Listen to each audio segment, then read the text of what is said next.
Furthermore, let's wait until his 80 million is credited to the company's account. Will we have the money?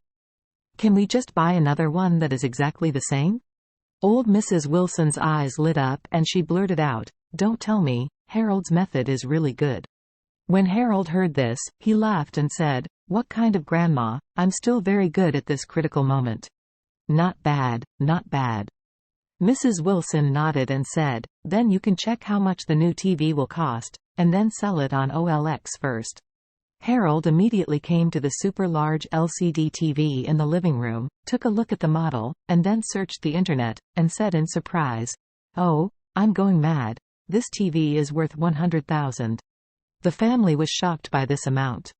One TV is 100,000, which is too damn extravagant, right?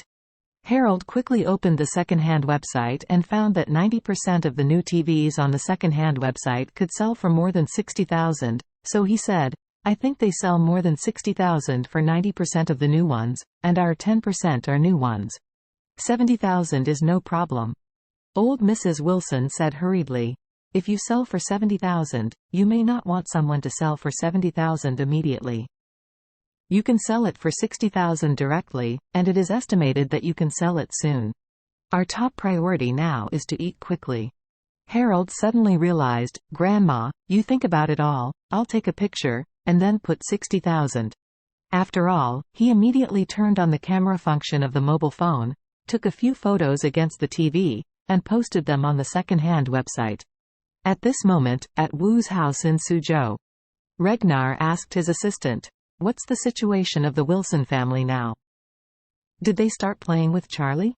The assistant called, and then said, "Mr. Regnar, the person in charge of our surveillance said that they didn't have any conflict with Charlie, so they choked with Charlie and his mother-in-law, and then went back to the villa. They are now on the website. The TV set in the villa is on sale." Regnar thought he had heard it wrong, and blurted out, "Why is it?" Regnar knew that the Wilson family had a very poor life, but he didn't know that the Wilson family had a bad life. He kindly provided them with a place to live in order to put them under Charlie's eyelids as a thorn. But what he didn't expect was that they moved in and the first thing was to sell the household appliances in the villa. He snorted angrily and cursed, "This family is really a bunch of stinky tea, and the mud can't support the wall." The assistant also felt that these people were too low to do things, so he asked, "Mr. Regnar, do you want to chase them out now? If you don't chase them out, they will be in the villa after a while and eat it all up." Regnar sighed. He really didn't look down on this family, but they have already lived next to Charlie's house. If he chased them away now, wouldn't it be a show of weakness to Charlie? So he waved his hand and said, "Don't rush for now, take a look." The assistant nodded, "Then I will let people continue to monitor them." At this moment, the Wilson family didn't know that all their actions were under Regnar's nose. After Harold posted this TV on a second-hand website, someone immediately contacted him. Because the price he sold is really cheap, brand new and only sold for 60,000, which is equivalent to a 40% discount. After the other party asked some information, he immediately took pictures of his goods on the second-hand website and said he would pick up the goods. Harold was naturally very happy to report the address to the other party immediately, and drove over to the convenience. At this time, the Wilson family was so hungry that their chests were on their backs, and they waited for the TV to be sold and went out to eat a full meal with the money. After a while, a middle-aged couple came over.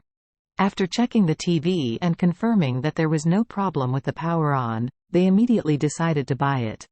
However, because they are visitors, and they are not deceptive figures, the car can only be parked at the door of the villa area. The couple asked Harold to take the TV to the gate of Thompson community. Harold naturally didn't have any opinion, but this TV was too big, even if he and the middle-aged man couldn't lift it up, so Noah joined it. The father and son and the middle-aged man carried the huge TV set and walked outside the villa area. Horiah walked behind with the Lady Wilson.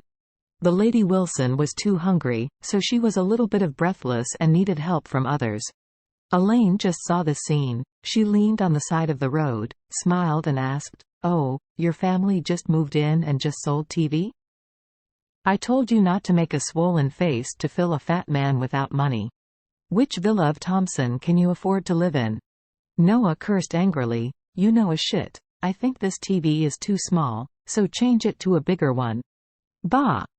Elaine snorted contemptuously. It's really bragging not to draft. I don't know the situation of your family?